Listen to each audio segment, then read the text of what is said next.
Good morning, everyone. This is Michelle Meza presenting a second video discussion on another charity entrepreneur from the 20th century. Southern California's very own homegrown saint, Mother Luisita, foundress of the Carmelite Sisters of the Most Sacred Heart of Los Angeles. Married at the age of 15 to a doctor and widowed by age 30, Maria Luisa Josefa's apostolic endeavors in the United States during the 1920s and continuing beyond her death well beyond the 1940s is a marvel for any historian to analyze. As the severe religious persecutions in Mexico continued through the 1920s, it became impossible for Mother Luisita to ensure the safety of her daughters in the convent. In 1927, Mother sent all but two sisters home to their families to wait out the persecution while she traveled as a refugee to the United States.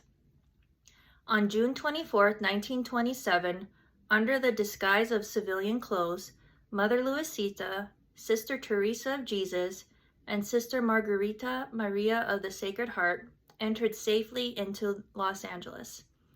The life of Mother Luisita and her small band of sisters would not be easy, but full of discomfort, sufferings, and hardships amidst poverty and the constant shuffle to find a permanent residence. After 10 years of faithful service and the establishment of the Carmelite order in California and several more houses in Mexico, Mother Luisita died peacefully on February 11, 1937, surrounded by her faithful, loving daughters. Today, the Carmelite Sisters of the Most Sacred Heart of Los Angeles boasts 131 professed sisters dedicated to serving the people of God all over the country. Continuing her mission to serve the sick and poor in Southern California, Mother Luisita established the first healthcare facility, Santa Teresita, which catered to the needs of young girls with tuberculosis. Named after Saint Therese of Lisieux, who suffered from TB at the turn of the 20th century, Santa Teresita first opened its doors in Duarte, California, near the San Gabriel Mountains on August 2, 1930.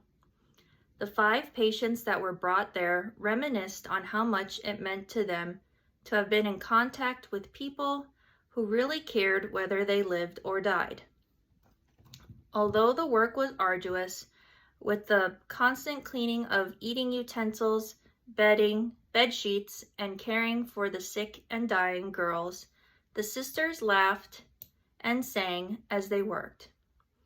As the threat of tuberculosis diminished over the next 2 decades, Santa Teresita turned into a general acute hospital in 1955, which offered long-term continuum care for the elderly.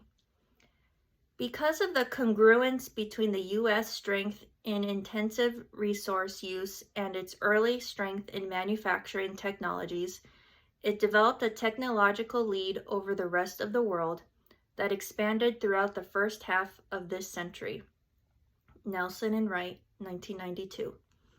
This strength enabled Mother Luisita and the Carmelite Sisters to not only continue their work, but expand it beyond the TB hospital.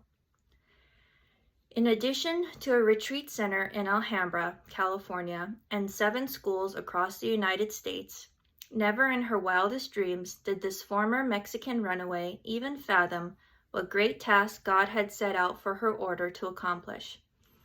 Blending the active apostolate in healthcare, education, and retreat ministry with the contemplative.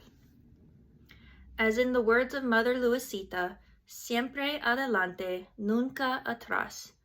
Always forward, never backward.